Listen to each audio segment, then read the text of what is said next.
Carlos es infectólogo pediatra con maestría en epidemiología y es uno de nuestros representantes estrellas de Colombia para América Latina. Carlos. Muchas gracias, doctor López. Gracias a todos por su asistencia y por su um, capacidad de estar con nosotros un viernes después de toda una semana de trabajo. También muchas gracias a mis colegas. Estamos conectados de toda Latinoamérica y voy a empezar con un tema un poquito desafiante, pero al que les pido, como en todas estas circunstancias en las que hablamos de nuevas técnicas, la mayor atención porque son técnicas que ya están acá y que si bien de pronto no las estamos aplicando como en otros países, seguramente en un entorno muy cercano tendremos que saber de ellas. Así que son las nuevas técnicas moleculares, particularmente las nuevas técnicas rápidas y su aplicación en la práctica clínica. Esta es mi declaración de conflicto de interés, pero afirmo que no tengo ningún conflicto de interés para la charla de hoy. En influenza, un diagnóstico preciso y oportuno es fundamental. Además, porque el diagnóstico basado solo en síntomas clínicos es desafiante y lo acabamos de ver, cómo es difícil diferenciarlo con otras condiciones parecidas. Además, porque otros virus respiratorios pueden causar lo que llamamos la enfermedad similar a influenza. Más adelante el doctor Xavier Sáenz hablará del tratamiento viral específico que existe en algunos casos. El impacto del diagnóstico preciso y oportuno entonces es fundamental en el paciente hospitalizado y en el paciente de alto riesgo. Y es crucial tener un diagnóstico oportuno, preciso, completo en casos de brotes en enfermedades respiratorias como los que estamos viendo en la pandemia actual que nos atañe. Y además, porque un diagnóstico oportuno tiene grandes ventajas. Disminuiríamos la prueba de laboratorio innecesaria para otras patologías, que es muy importante. Disminuimos la utilización de antimicrobianos innecesarios. Mejoramos la efectividad de las medidas de control y prevención porque sabemos si es o no una influenza.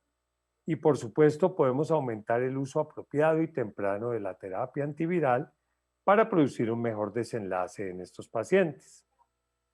Bueno, ¿qué indicaciones hay de pruebas diagnósticas en influenza? Porque por supuesto no en todas las influencias las vamos a solicitar.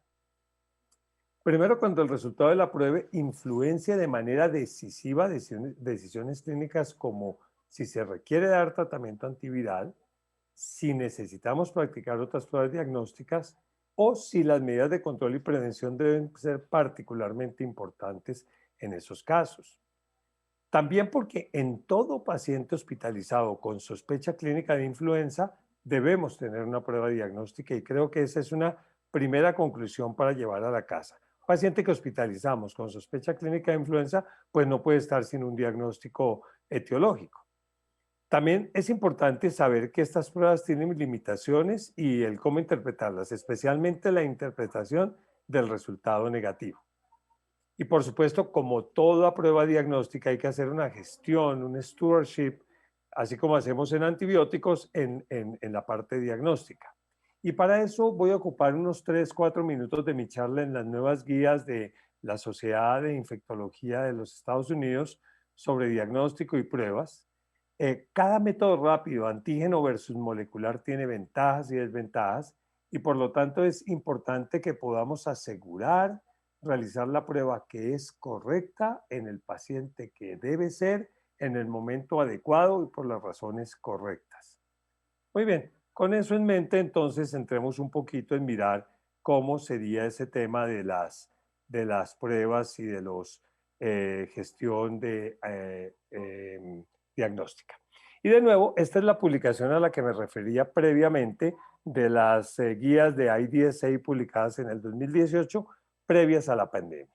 Y entonces de pronto si le trazamos una línea para hacerlo más didáctico, podremos decir que hacia la izquierda de esta línea en general vamos a tener los casos en los cuales pedimos la prueba diagnóstica y a la derecha aquellas en las que de pronto no es necesario. Por supuesto, si hay signos y síntomas compatibles con influenza, lo primero que tenemos que ver es si el paciente se va a admitir o no y si es así, realizar el test para influenza para también ver si es necesario iniciar terapia empírica mientras los resultados salen. Si tal vez no se admite el paciente, pues no sería una indicación inicial de test. Ahora, ¿esa prueba impactaría el manejo clínico? Si es así, la hacemos. Si no es así, podemos hacer un diagnóstico clínico y también se podría iniciar terapia empírica. Eso lo podemos ver más adelante si el paciente es de alto riesgo. Y por última consideración, si los signos son atípicos y o hay complicaciones asociadas con influenza, de nuevo entramos en la misma parte de si el test impactaría el manejo clínico y si no, tal vez no abocamos por un diagnóstico clínico. Nos vamos por un diagnóstico clínico. Bueno, ¿qué pruebas diagnósticas de influenza tenemos? Voy a hablar brevemente porque voy a enfatizar pruebas moleculares, pero tenemos las pruebas rápidas diagnósticas usualmente que detectan antígenos de un tiempo corto, se tiene el resultado, con una baja a moderada sensibilidad y una alta especificidad. Luego la inmunofluorescencia directa e indirecta, que también nos detecta antígenos, sensibilidad moderada, alta especificidad y un tiempo entre 1 y 4 horas en el mejor de los casos. Luego tenemos las pruebas moleculares rápidas, a las cuales me referiré posteriormente, 15 a 30 minutos, alta sensibilidad, alta especificidad, comparables con las pruebas moleculares, ya no rápidas, sino basadas en PCR. También las pruebas moleculares múltiplex, que también tienen una duración o un tiempo de entrega muy corto con alta sensibilidad y especificidad, y finalmente cultivos, bien sea el convencional o el celular rápido. Estos factores influencian el rendimiento de las pruebas, el tipo y el método utilizado, el tiempo entre el inicio de la enfermedad y la toma de la prueba, que es muy importante, la calidad y la fuente del espécimen recolectado, la manipulación y el procesamiento, la forma de recolección y la realización de la prueba y, por supuesto, como en todas estas cosas, la probabilidad postprueba, buscando valor predictivo negativo o positivo, que depende, como bien sabemos, de la prevalencia del virus y de las características específicas de la prueba. Pero ante todo hay que mirar el contexto de la información clínica. ¿Es severa? ¿Hay necesidad de hospitalización? ¿Y cuál es el nivel de circulación comunitario? Y nuevamente, para entrar en el tema de las guías IDSA, pues miremos un poco con la calificación por grados de las mismas, cuál es la recomendación de los expertos en ese paciente. Si es un paciente ambulatorio, las pruebas moleculares rápidas, dice IDSA en el 18, son preferibles a las pruebas antigénicas. Y esto está catalogado como una 2. Si el paciente está hospitalizado, nuevamente la PCR u otra prueba molecular es preferible a las pruebas rápidas, nuevamente una 2. Pero también nos dice que si el paciente es inmunocomprometido, tal vez nos podemos beneficiar de una PCR multiplex. Y eso es una 3. Y considerar PCR multiplex en no inmunocomprometidos si influencia el manejo clínico. Ya ahí el nivel es B, B3. Ahora, no se deben utilizar a menos que las pruebas más sensibles no sean disponibles, ni pruebas de antígeno o inmunofluorescencia para detección de antígeno, ni cultivo viral, ni pruebas serológicas. Y esto lo decían en el 2018. Ya un poco menos relacionado con esta charla y por eso, por cuestión de tiempo, no entro mucho en tema y recomiendo fuertemente la publicación. Habla la publicación del tipo de espécimen que debemos tomar, que nos dice claramente que ojalá sea tomado tan pronto como sea posible, ojalá antes de 4 días, y que las pruebas en general de hisopado faríngeo, nasofaríngeo serían las preferidas, pero que también, digamos, de acuerdo al tipo de paciente, particularmente si la enfermedad es grave y del tracto respiratorio inferior, podemos usar pruebas más bajas. No hay indicación nuevamente de pruebas serológicas en el manejo clínico de los pacientes. Y entonces entremos en la parte final a hablar un poquito del acceso a estas pruebas moleculares rápidas. Y un poco nos toca mirar cómo las podemos clasificar. Las pruebas certificadas, llamémoslo por la traducción del inglés del Wave Test, son pruebas aprobadas por FDA de baja complejidad con bajo riesgo de error. O sea, pruebas incluso hechas al lado en la cabecera del paciente o por lo menos en el punto de cuidado. Estos incluyen sistemas de test aprobados por FDA para uso en casa y aquellos aprobados para certificación por criterios, digamos, que se tiene para ese aspecto. Son pruebas rápidas, sensibles. ¿Qué pruebas hay? Hay muchas y de pronto en este link que les muestro allí es muy fácil entrar y revisar las que por lo menos en los Estados Unidos están aprobadas. Para 20 de agosto lo comprobé anoche de nuevo y no ha cambiado para nada. Son las pruebas aprobadas por FDA, que eran 44 como pruebas moleculares.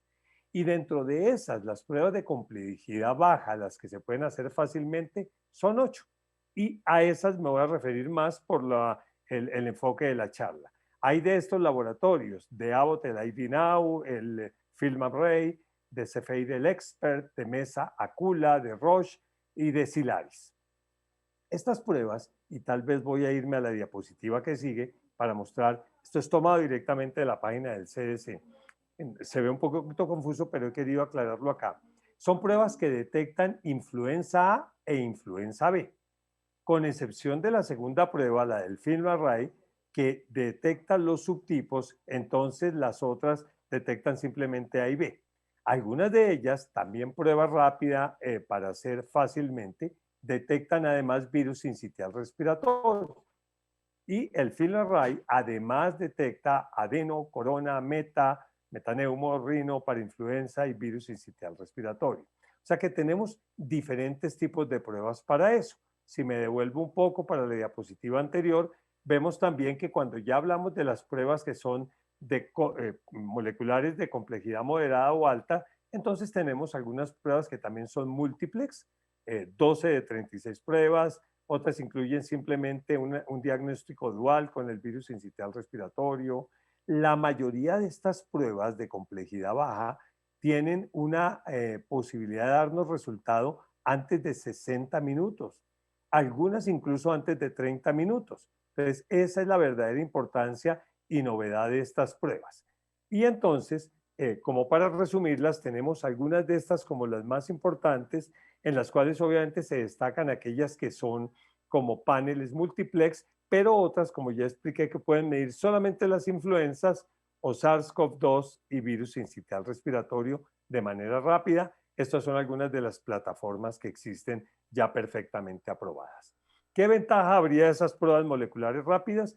Primero, un resultado rápido y razonable para el empleo de decisiones de manejo clínico, una mayor sensibilidad y especificidad, mucho mayor, como veremos más adelante, que antígenos, inmunofluorescencia o el mismo cultivo, unas probabilidades muy bajas de resultados falsos positivos o negativos, un resultado menos afectado por el nivel de actividad de influenza en la comunidad, que tiene un gran impacto en las pruebas antigénicas, y como dijimos, pueden diferenciar algunas los subtipos específicos de la.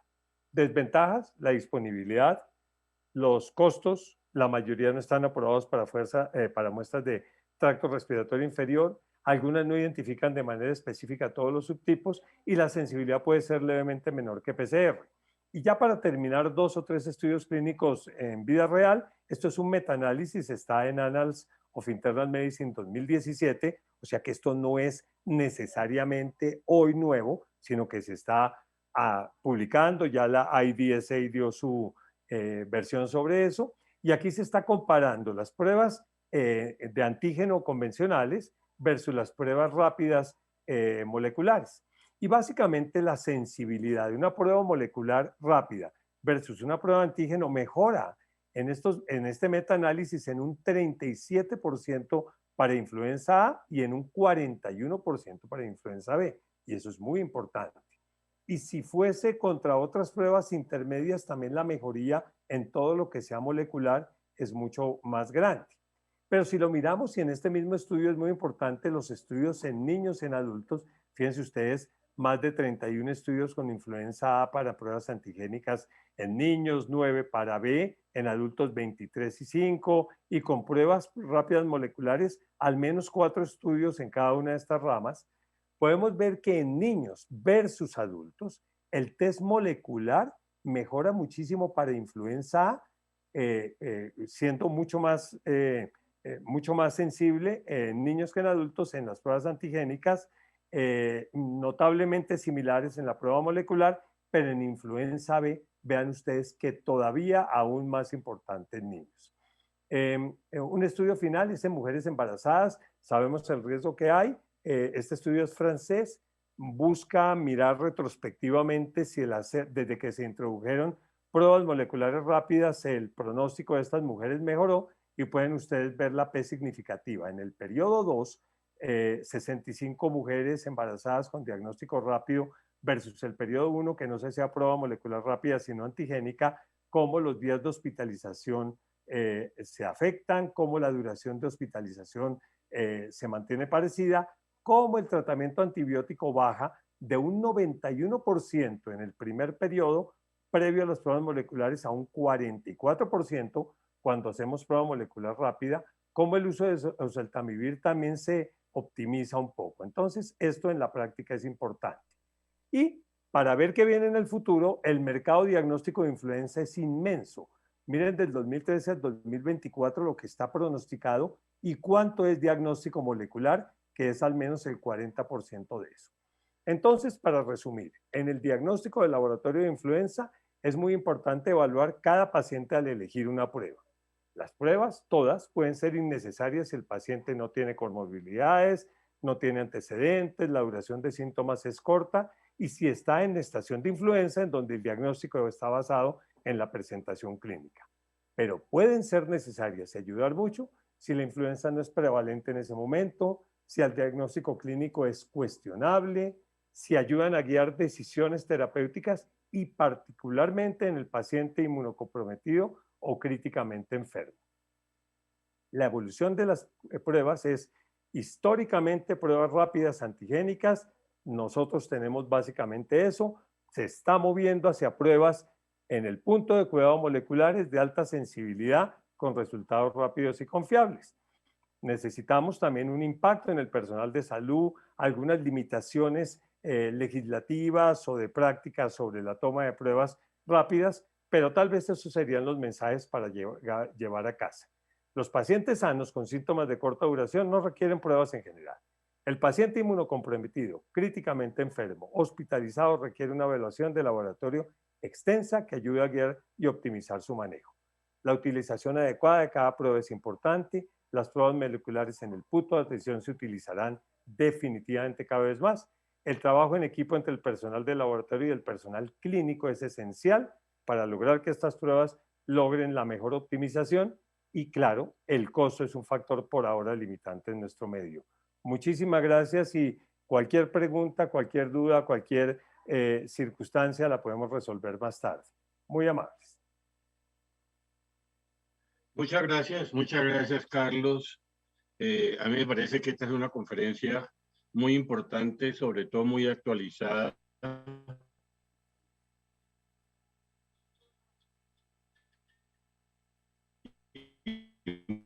Muy necesaria.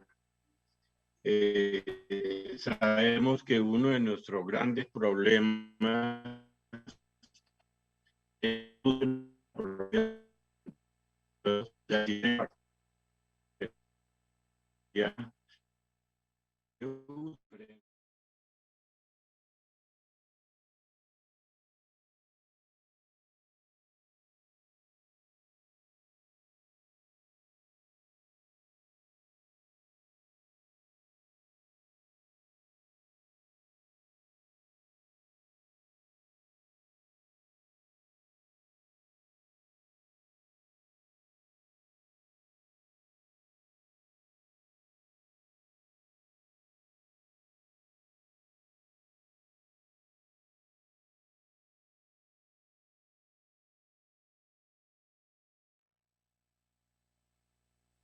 Okay. Carlos, muchas gracias por tu conferencia. Parece que hubo un problema técnico. Ahorita estaba hablando y no me escuchaban. Yo te agradezco mucho, Carlos. Es una conferencia muy importante. Mencionaba antes que uno de nuestros grandes problemas en este momento es el uso. ¿No se está oyendo bien? ¿Se está oyendo? ¿Sí? El uso inapropiado de antibióticos, Carlos, el uso inapropiado de antibióticos que va de la mano con el aumento de la resistencia bacteriana. De tal manera que este tipo de charlas como la que acabas de dar son muy, muy importantes para, especialmente en aquellos hospitales donde manejamos volúmenes de pacientes y se utilizan muchos antibióticos y posiblemente de una forma inapropiada.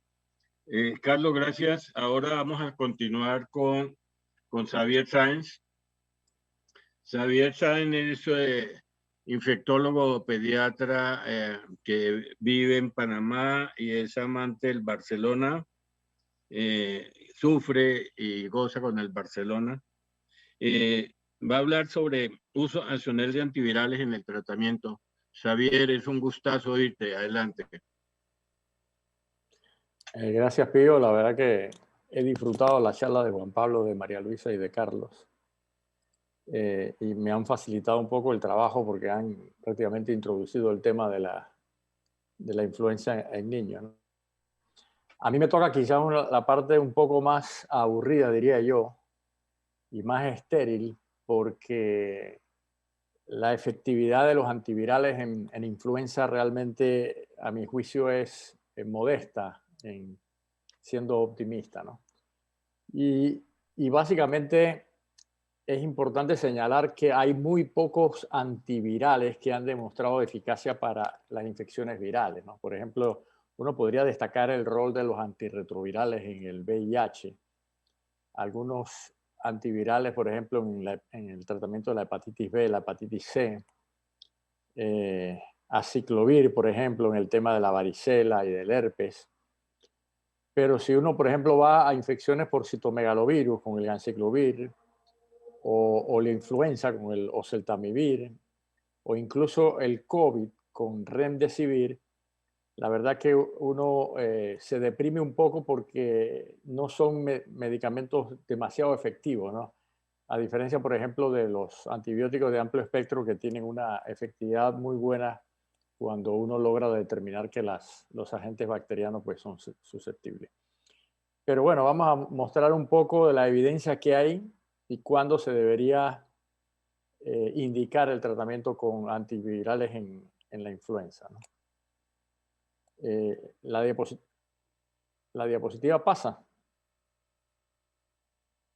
¿Está pasando? Sí. Sí pasa, sí pasa. Bueno, estos son mis conflictos de interés. He participado en numerosos estudios de investigación financiados por empresas farmacéuticas o por instituciones científicas o por fundaciones filantrópicas, y también en consultorías y en paneles independientes de monitoreo de datos para algunos estudios multicéntricos. Bueno, esta diapositiva es tomada de la Academia Americana de Pediatría y estas son las recomendaciones para el tratamiento de la influenza en niños. Muchas agrupaciones y sociedades de pediatría del mundo la han adoptado con algunas que otras modificaciones según particularidades epidemiológicas en cada país, ¿no? Para el tratamiento de la influenza en general no se requiere una confirmación etiológica, sobre todo cuando estamos ante la temporada de influenza. Y eso es bien importante porque el tratamiento debe ser iniciado lo más temprano posible, y si uno espera que haya confirmación etiológica, probablemente ya se le va el tiempo para que el tratamiento pudiera tener algún grado de eficacia. Y se recomienda pues ofrecer la terapia antiviral sin importar la duración de los síntomas, sobre todo a niños que tengan demasiado riesgo de complicaciones o están con alguna influenza grave en hospitales, ¿no? En esos casos, pues, independientemente de cuándo se inicien, se recomienda, pues, por lo menos ofrecer la terapia antiviral con algunos de estos fármacos que les voy a mencionar posteriormente. Y considerar la terapia en niños saludables con influenza cuando pudiera ser administrada en las primeras 48 horas, ojalá en las primeras 12 a 24, si se pudiera lograr identificar al sujeto tempranamente, ¿no? O, por ejemplo, también en niños saludables que viven con adultos que son de muy alto riesgo. Entonces uno también pudiera considerar el tratamiento antiviral para precisamente reducir la posibilidad de contagio a esos adultos de alto riesgo que viven en su casa. Bueno, ¿y cuáles son los grupos de alto riesgo? En los grupos de alto riesgo en que uno debe considerar el tratamiento antiviral es básicamente los niños menores de 5 años de edad, particularmente los más pequeños, adultos arriba de 65, las mujeres que están embarazadas o que están en el posparto, los niños que tienen una terapia crónica con salicilatos, la obesidad mórbida, y estamos hablando de índice de masa corporal por arriba de 40, Los indígenas americanos y nativos de Alaska, que tienen una particular vulnerabilidad a casos graves de influenza, quizás por algunas razones genéticas no bien identificadas. Cualquier persona que tenga alguna comorbilidad crónica, pulmonar, cardíaca, neurológica, hematológica, endocrinológica, metabólica, inmunológica, etcétera, debería recibir tratamiento también antiviral. Y aquellos residentes en asilos o instituciones de cuidados geriátricos. Estas son las recomendaciones o los grupos de alto riesgo definidos por el Centro de Enfermedades y Control de Atlanta. Esta es la estructura del virus de influenza. Es un virus segmentado, tiene 8 segmentos de RNA, a diferencia, por ejemplo, del COVID, que es uno solo y muy grande. Y lógicamente, pues este tipo de conformación estructural hace que este virus tenga un ritmo de mutación mucho más alto que el virus del COVID, ¿no? Y de hecho, por eso nosotros necesitamos vacunas anuales para enfrentar las mutantes que circulan en cada país y que se desarrollan rápidamente en el mismo año, en el sur o en el norte, cuando empieza a circular el virus de la influenza. Estas son las estructuras, básicamente las dos más importantes desde el punto de vista de patogenicidad y desde el punto de vista de vacunación e incluso de terapia antiviral, son la hemaglutinina y la neuraminidasa, pero también tenemos otras proteínas que pudieran ser importantes para el abordaje terapéutico, la M1, la M2 y la nucleoproteína y la polimerasa. Y estos es una lista de agentes antivirales que han sido aprobados por algunas agencias reguladoras, tanto FDA, EMA o algunas en el Asia, para la administración en población pediátrica y lógicamente en adultos, ¿no? El oseltamivir cubre las cepas A y B de influenza, se administra por vía oral, está aprobada básicamente desde el nacimiento y aquí hay algunos eventos adversos que están asociados al uso del oseltamivir que todos ustedes lo pueden realmente saber, ¿no? Náusea, vómitos, trastornos neuropsiquiátricos raros. Zanamivir es otro producto que también es efectivo contra la influenza A y B. Se administra por vía inhalación, está aprobado para mayores de 7 años y puede inducir episodios de broncoespasmo, por eso no se recomienda en niños asmáticos. El peramivir es endovenoso, se usa en dosis única, tanto para A y para B. Está aprobado en mayores de 2 años. Estos son los eventos adversos. El baloxavir, que también está aprobado, también es efectivo contra las cepas de influenza A y B. Este tiene la ventaja que se administra por vía oral en dosis única, porque la vida media es bastante larga. Está aprobado para mayores de 12 años. Y quizás el evento adverso más importante identificado es que con el uso indiscriminado se puede desarrollar o generar resistencia antiviral relativamente rápida. Y hay dos productos que están aprobados en el Asia, el Animavir y el Favipiravir.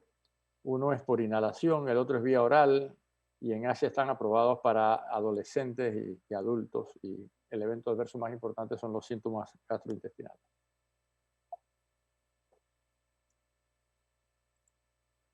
Este es el sitio de acción de los agentes antivirales, y esto es bien importante porque dependiendo del sitio de acción uno puede predecir en qué momento pueden ser efectivos o incluso hacer combinaciones en el caso de que se logre demostrar sinergia con alguno de estos agentes antivirales, ¿no? Por ejemplo, los antivirales más veteranos que ya prácticamente han caído en desuso, la amantadina, la ribantidina, actúan en esa proteína M2 que yo les mencionaba, que bloquean los canales iónicos y impiden el desvestido, por alguna manera, por llamarlo de alguna manera, del ácido nucleico que está contenido en el virus. Después tenemos, por ejemplo, el baloxavir, que acabamos de mencionar, que tiene que ver con bloquea la iniciación de la síntesis de RNA y la replicación del RNA, y también los procesos de elongación. Después tenemos el favipiravir, que actúa también en este proceso de elongación del RNA y que lógicamente tiene que ver con la síntesis proteica. El favipiravir, que actúa en la fosforibolización, en las proteínas estas que tienen que ver con las polimerasas. Y por último, los más usados actualmente, sobre todo los celtamivir, actúan impidiendo la liberación y el ensamblaje de la neuroamilidasa, ¿no? Entonces son inhibidores de la neuroamilidasa, que tiene que ver básicamente que una vez que el virión se libera de la célula, tiene que tener la neuroamilidasa para poder realmente ser patógeno. ¿Qué hay con respecto a los estudios de tratamiento en niños? Bueno, este es un estudio que les resumo, ya tiene 10 años de publicación. Terapia temprana en niños entre 1 y 3 años de edad con diagnóstico confirmado de influenza. Es un estudio pequeño, oseltamivir versus placebo. Y básicamente todas las diferencias fueron significativas a favor del oseltamivir comparado con el placebo, pero si se fijan ustedes, por ejemplo, en el tiempo de resolución de la enfermedad o de la fiebre o de los síntomas, es básicamente entre 1 y 2 días. O sea que tiene una diferencia estadísticamente significativa, pero clínicamente pues no tiene tanta magnitud la diferencia entre 1 y 2 días. Estos son estudios en niños ya críticamente enfermos, graves, hospitalizados. Y también pues lo que se ha visto es que el tratamiento con inhibidores de neuroamilidasa, sobre todo el oseltamivir, se asocia a una disminución en el uso de ventilación mecánica y en el desarrollo de neumonía en niños con esta influenza grave. Ahora, algo bien importante de este estudio que les acabo de presentar tiene que ver con el momento en que se administra el oseltamivir, ¿no? Y aquí, por ejemplo, si se administra en las primeras 48 horas después del diagnóstico, o después del inicio de los síntomas más bien, puede disminuir la mortalidad de la gripe complicada en niños hasta un 3.5% solamente, mientras que si ya se inicia 3 a 7 días o después de 8 días, pues lógicamente pues el porcentaje de mortalidad va a ir aumentando, ¿no? Y ya después del día 14 pues no tienen realmente ninguna eficacia. Y los que no son tratados, más o menos como el 8.4%. O sea que básicamente por debajo de 7 días y sobre todo por debajo de 2 días es cuando pudiéramos ver algún efecto beneficioso en el pronóstico de los niños con influenza grave. Este es otro estudio para ver si el oseltamivir puede reducir el riesgo de neumonía en niños después de que uno documenta la infección por el virus de la influenza. Es una cohorte retrospectiva de una gran cantidad de niños, más de 15.000, de 1 a 12 años con diagnóstico confirmado de influenza.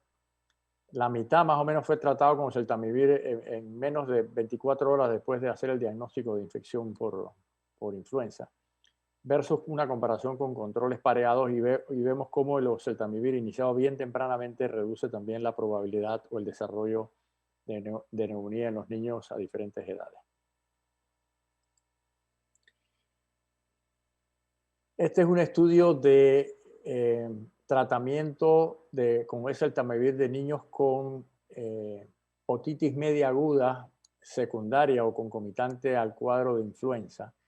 Y vemos también cómo el tratamiento con oseltamivir reduce el desarrollo de otitis media aguda y los síntomas catarrales asociados a la otitis media aguda en los pacientes tratados, ¿no? Ahora, la diferencia es básicamente 1 día y medio y más o menos un 10% de menos niños con otitis, que progresan a otitis media aguda que han tenido influenza con el tratamiento con oseltamivir.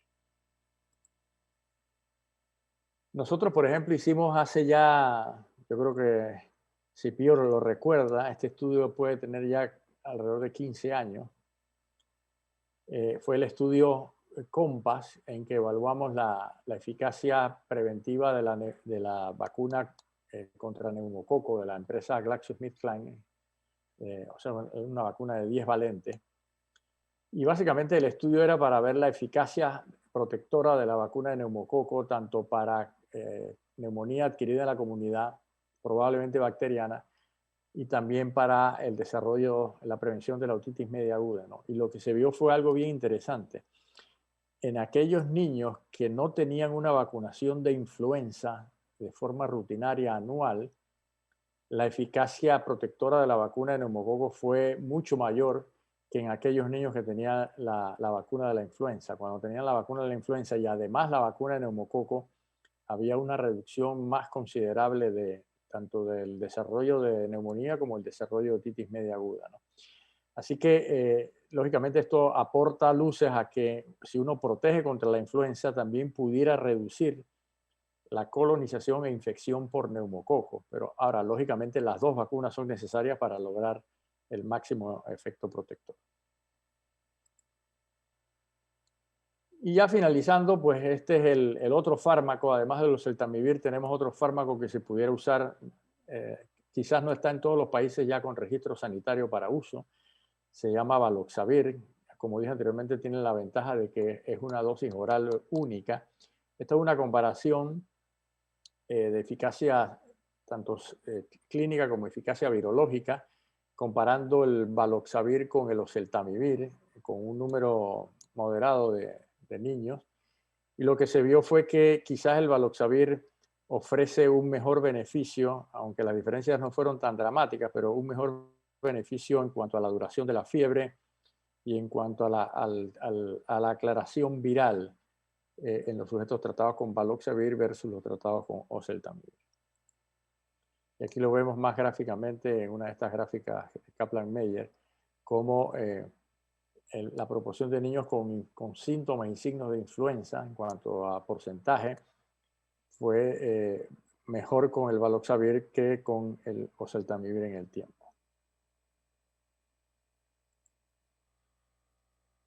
Ahora, hay un estudio también publicado en septiembre del año pasado comparando un poco las manifestaciones clínicas de COVID y de influenza estacional A y B en los Estados Unidos.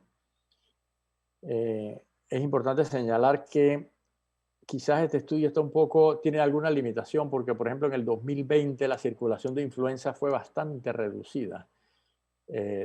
No solamente en Estados Unidos, en muchos países de Latinoamérica prácticamente el virus de la influenza desapareció con todas estas medidas de restricción, de confinamiento, de mascarilla. Pero de todos modos ellos pudieron documentar circulación de influenza en la temporada de invierno y la compararon con los episodios de COVID, ¿no? Y básicamente tuvieron una gran cantidad de sujetos, aquí 300 con COVID, 1.400 con influenza, y vieron que la proporción de hospitalización fue ligeramente menor en COVID, pero no tan diferente.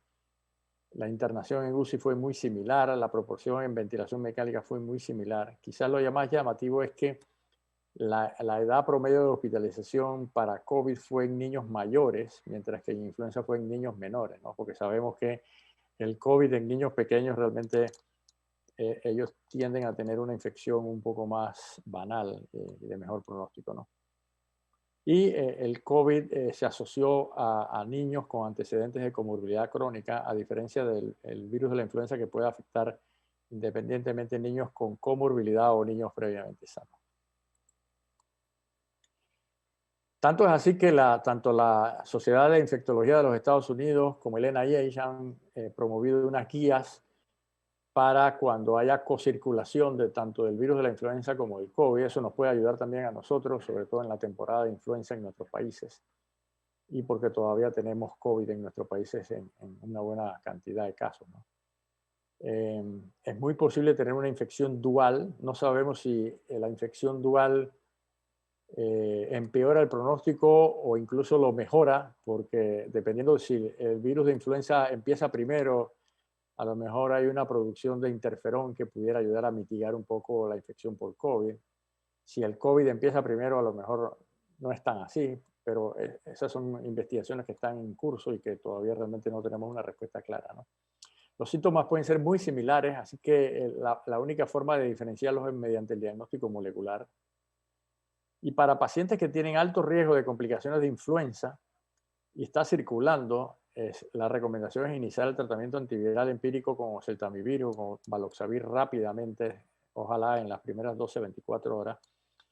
Y cuando hay también infección dual con COVID, considerar el uso concomitante de Remdesivir, que aunque no es una antiviral de mucho beneficio, pues también pudiera ayudar a mejorar el pronóstico.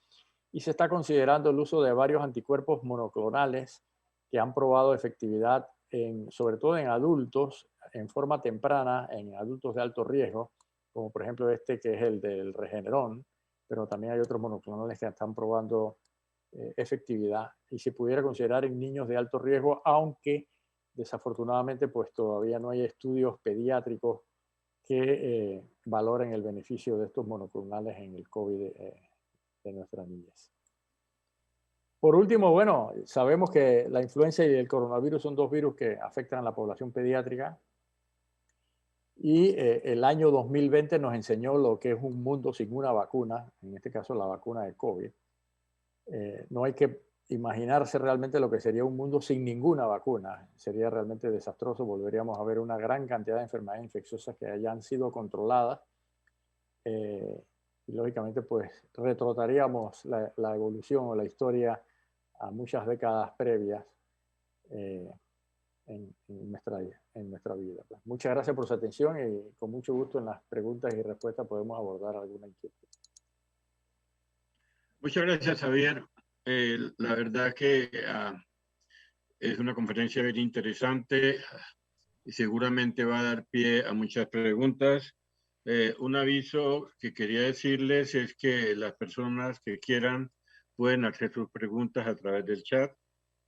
Y también quería invitarlos a todos los miembros del SLIPE para nuestro evento de la Sociedad Latinoamericana de Infectología Pediátrica el día 16 en la tarde, que es un viernes, 16 de julio en la tarde, que es un viernes, y el 17 sábado en la mañana, que vamos a hablar sobre una actualización de la enfermedad por COVID-19 en América Latina, con un grupo de profesionales de SLIPE que pienso que va a ser de muchísimo interés para todo el público.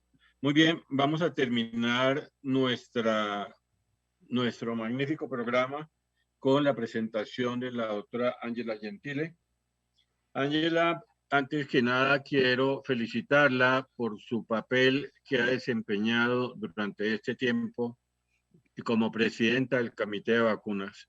Ha sido una persona que ha sido muy comprometida y muy interesada en que este tipo de eventos puedan llegar al mayor número posible de personas. Muchas gracias, Ángela, y nos va a hablar sobre vacuna influenza. Adelante, Ángela. Bueno, muchas gracias, Pío, por la presentación. Voy a compartir pantalla y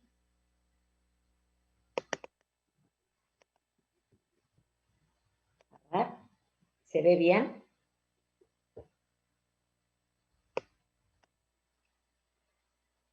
Bueno, vamos a mirar un poquito en estos 20 minutos algunas características de la vacuna de influenza, las coberturas en Latinoamérica. Ya muchos de nuestros disertantes previamente marcaron la importancia de tener adecuadas coberturas de vacunación. La vacunación materna en influenza, que para nosotros es clave y es básica. La edad de vacunación, que es un interrogante. ¿Hasta qué edad se vacuna con influenza en Latinoamérica?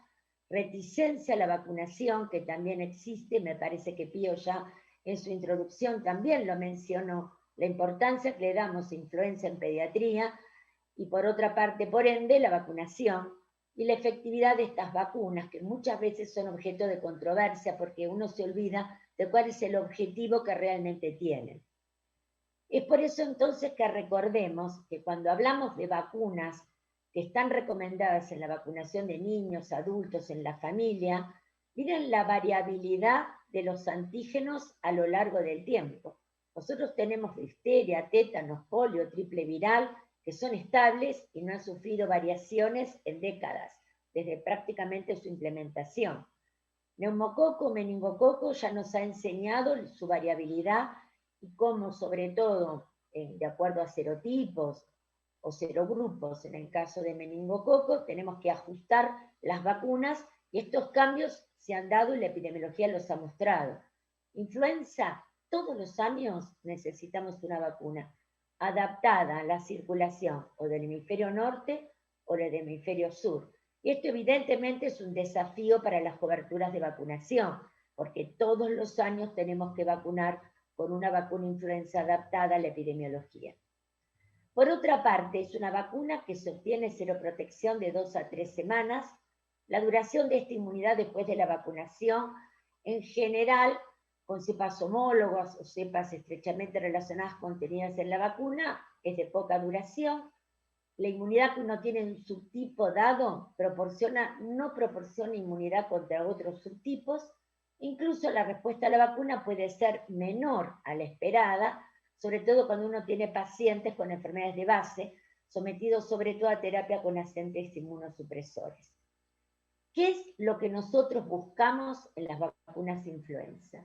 Primero, la reducción de la mortalidad. No vamos a pretender erradicar influenza con este tipo de vacunas que tenemos. No vamos a pretender tampoco disminuir transmisión. Esto un poco hace acordar lo que uno en este momento trabaja con vacunas COVID. ¿Qué pretendemos de esta vacuna?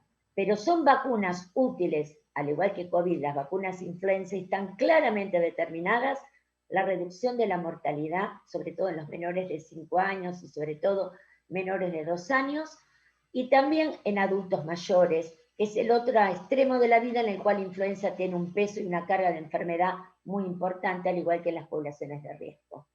¿Qué le pedimos a la vacuna influenza? La reducción de la hospitalización, sobre todo en los más chiquitos, que tienen altas tasas de hospitalización, al igual que nada despreciable en chicos un poco más grandes, escolares incluso, y en los adultos mayores de 65 años. Es muy importante porque una vacunación influenza también va a permitir la reducción en el uso de antimicrobianos, de antibióticos fundamentalmente, porque disminuye la prescripción de antibióticos, y ya Carlos lo marcó muy bien, y Javier, la importancia del laboratorio, del diagnóstico y el uso prudente de antibióticos, y para eso qué mejor tener un diagnóstico adecuado. Y por supuesto reduce el riesgo de neumonía bacteriana secundaria y otitis media. ¿Qué más le vamos a pedir? Le vamos a pedir disminución de consultas a las salas de urgencia. Esto se ve perfectamente plasmado en muchos de los estudios que estamos leyendo últimamente, con un 42% de disminución de personas con enfermedad tipo influenza que buscan atención en las temporadas de influenza. Esto se repite y ya hace más de una década que esto está muy bien establecido, y por supuesto disminuye así la sobrecarga a los servicios. Pensemos acá un dato adicional, que si yo vacuno bien con influenza en un momento en que está circulando virus COVID, disminuyo la carga de influenza y no aumento una sobrecarga adicional a todo lo que ya implica esto para los equipos de salud que están atendiendo pacientes COVID. Y por supuesto disminuye el ausentismo en todo nivel escolar y en el ausentismo de trabajo. Es decir, son vacunas que no van a permitir la erradicación, pero sí van a permitir el control y van a permitir evidentemente disminuir las formas graves, la hospitalización y la mortalidad. Por otra parte, ya hay muchos países en el mundo que estén vacunas en su calendario, que pueden ser vacunas o trivalentes o cuadrivalentes, en general en el hemisferio norte con vacunas cuadrivalentes. Y por otra parte también hay un tema importante que son las coberturas, porque nosotros lo que necesitamos son adecuadas coberturas de vacunación, pero que éstas sean homogéneas. OMS habla de llegar a un 90% de cobertura a nivel nacional y un 80% de cobertura en cada distrito. Acá tenemos datos de Argentina, en el cual uno observa cómo cuesta vacunar a los chicos más chiquitos, menores de 2 años de edad, que en general necesitan 2 dosis de vacuna. Y esto muchas veces dificulta lograr el objetivo de una adecuada cobertura. Por otra parte, el grupo de embarazadas, que también es un grupo preocupante, muchas veces no logramos las coberturas adecuadas.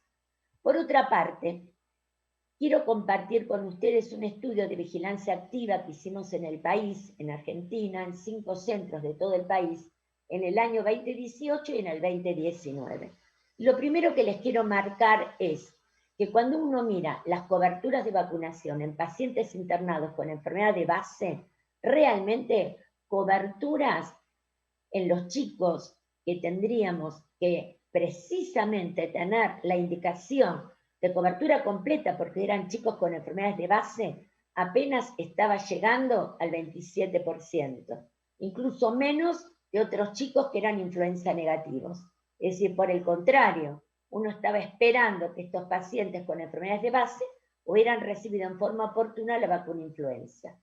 Y por otra parte, cuando uno mira el análisis univariado y multivariado, observa claramente el riesgo de la edad a partir de los 6 meses y la neumonía como presentación clínica, que ya previamente se han referido también, y alrededor de un 20% casi de requerimiento de cuidados intensivos, un 28, casi 30% de complicación en estos pacientes. Cuando uno mira el 2019, tiene un panorama muy similar. Y cuando uno mira qué pasa con la población de 6 a 24 meses internados, uno ve que los pacientes influenza que tienen influenza determinada por laboratorio, el esquema completo de vacunación no llegaba en los chicos internados a un 20%.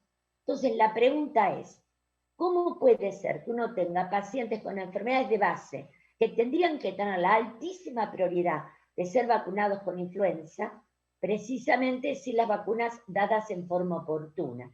Y la otra pregunta que uno se hace es, pero si yo tengo una cobertura de vacunación en el país que llega casi al 70%, ¿cómo puede ser posible esta cobertura en pacientes internados con enfermedad de base? Y aquí viene el segundo problema con las coberturas, que no solo tienen que ser homogéneas, sino que hay que alcanzarlas al comienzo de la temporada, porque si uno mira al final, octubre, noviembre, quizás se llega a esa cobertura global que marca el país, 70%, 60% u 80%, pero nosotros estamos necesitando vacunar en tiempo y en forma al comienzo de la estación influenza, porque si no los chicos se quedan muchos meses con riesgo.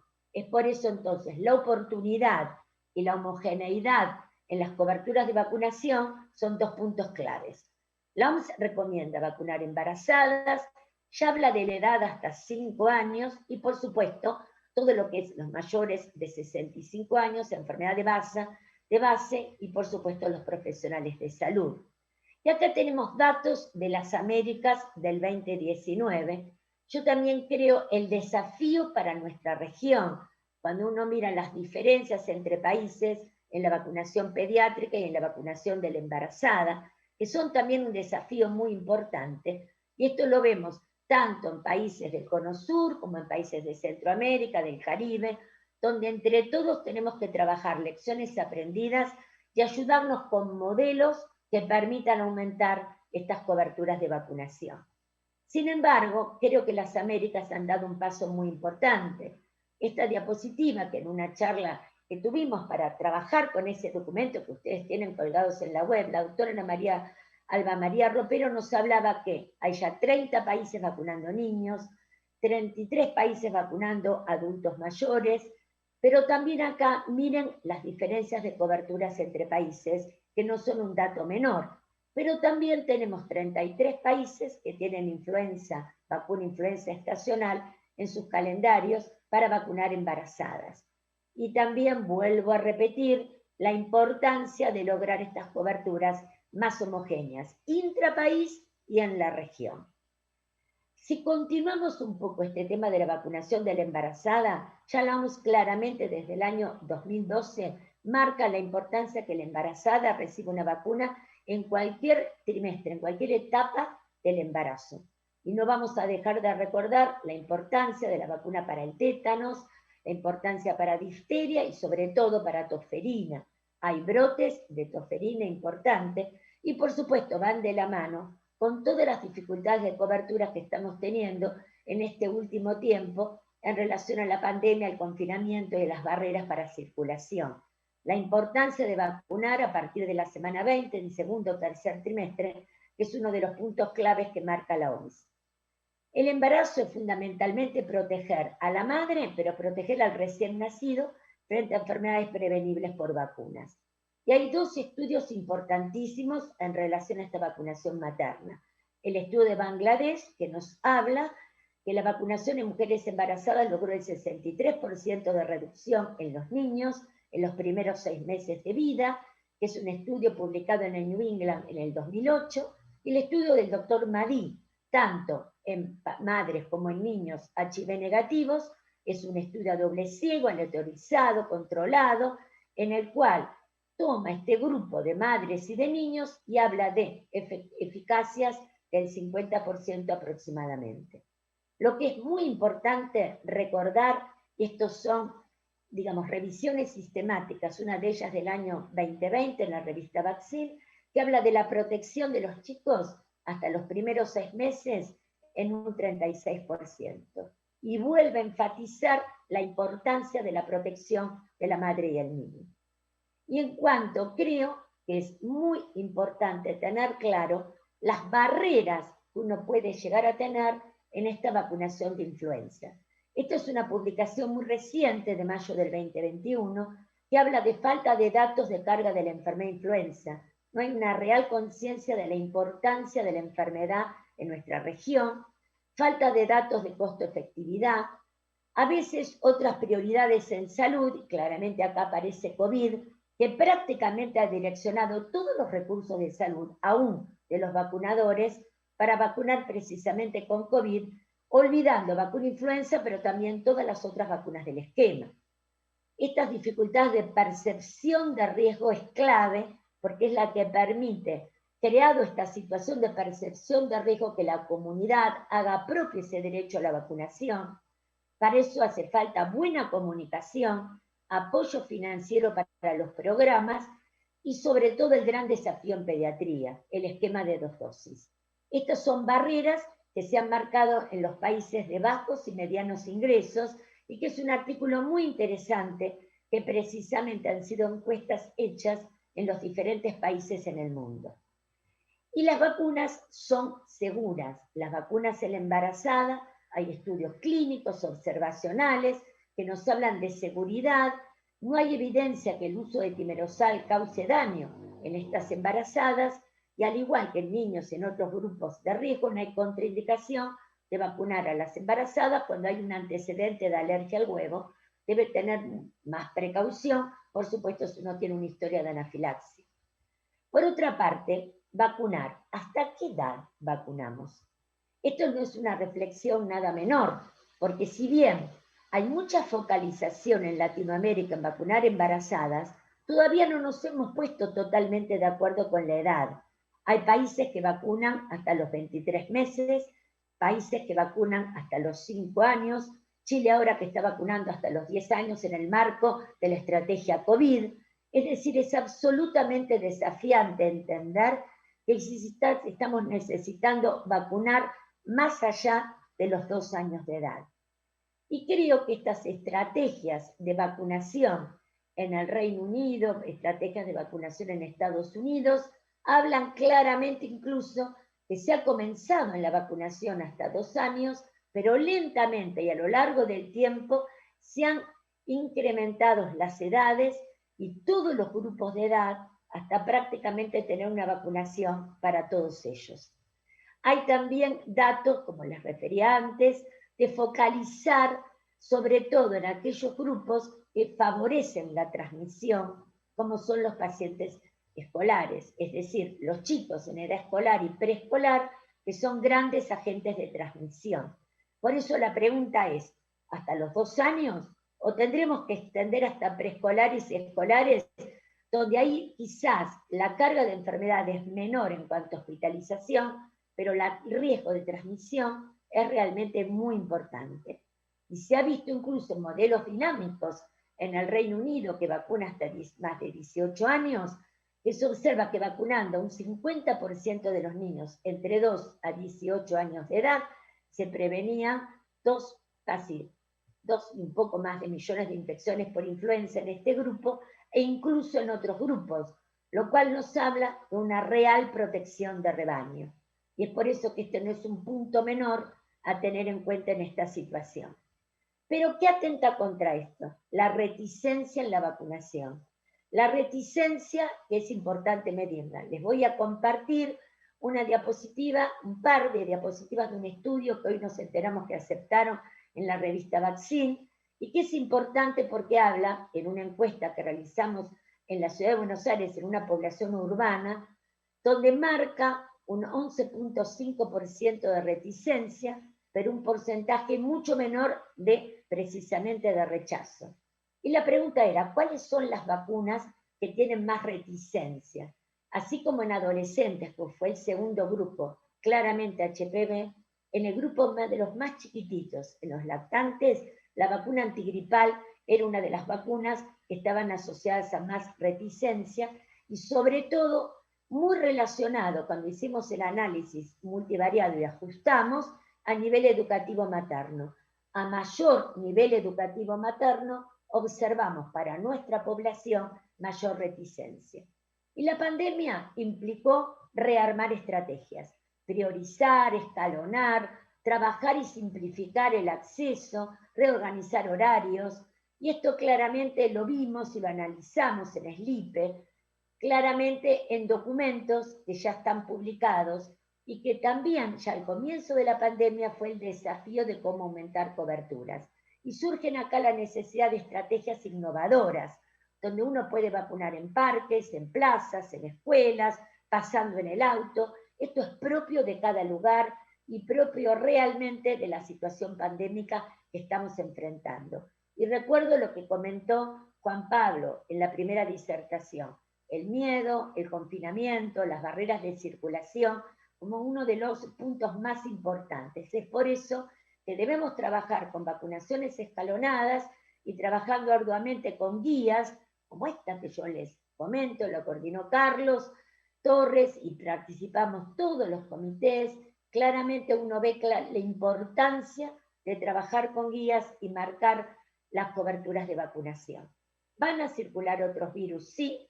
¿Van a circular seguramente y coexistirán? Puede ser también.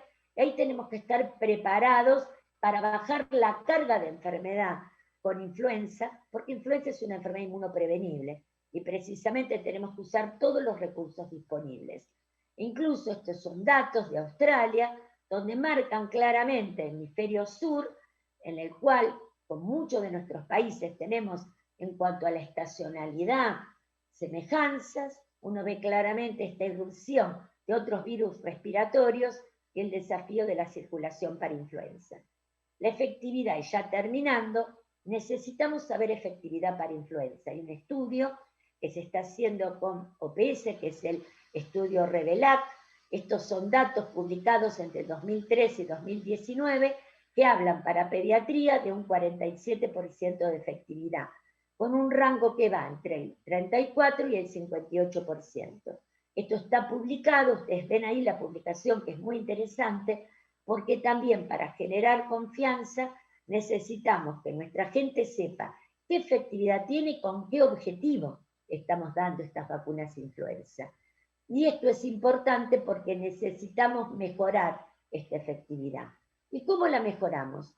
Fundamentalmente agregando más cepas, combinando y trabajando sobre todo con los grupos de más riesgo. Pero es fundamental reducir la carga de enfermedad y se requieren vacunas que por supuesto a futuro sean cada vez más inmunogénicas, más efectivas y que vayamos hacia una vacunación universal, que no tengamos que hacer variaciones año tras año. Creo que es muy importante trabajar en este concepto de mejorar esta efectividad, ampliando coberturas, y ahí surge la importancia de las vacunas tetravalentes, agregando la segunda cepa de B, Yamagata Victoria, porque ya vimos muy claras las dificultades en la previsibilidad, digamos, no es previsible. Adyuvantando, porque esta también es otra posibilidad, especialmente en el adulto mayor, y usando otras tecnologías como cultivo celular o tecnología recombinante, que son tecnologías a futuro. Es importante porque el desafío actual es vacunas COVID, vacuna neumococo y vacuna antigripal. El intervalo son siempre 14 días, pero ya la CIP se expidió sobre la importancia de la coadministración. Y esto lo podemos dejar para preguntas, pero claramente estos son vacunas inactivadas, que en un primer momento estos intervalos se fueron dando para poder dar un mejor seguimiento en cuanto a seguridad a las vacunas COVID. Concluimos entonces, casi todos los países tienen incorporadas en nuestra región, en nuestros programas, pero necesitamos mejores coberturas, datos de efectividad, coberturas homogéneas que sean útiles al comienzo de la temporada, extender la edad de vacunación por lo menos hasta los 5 años, y ahora abrimos las escuelas, cada vez abrimos más, va a haber más circulación de virus, y es un gran desafío para el diagnóstico, para el tratamiento en los chicos internados y obviamente para la vacunación. Y en este marco, muchas gracias. Muchas gracias, Ángela. ¿Se está oyendo bien? Perfecto, Pío. Perfecto. Okay. Bueno, gracias, Ángela. Ha sido una conferencia muy ilustrativa y muy necesaria sobre la vacuna de influenza.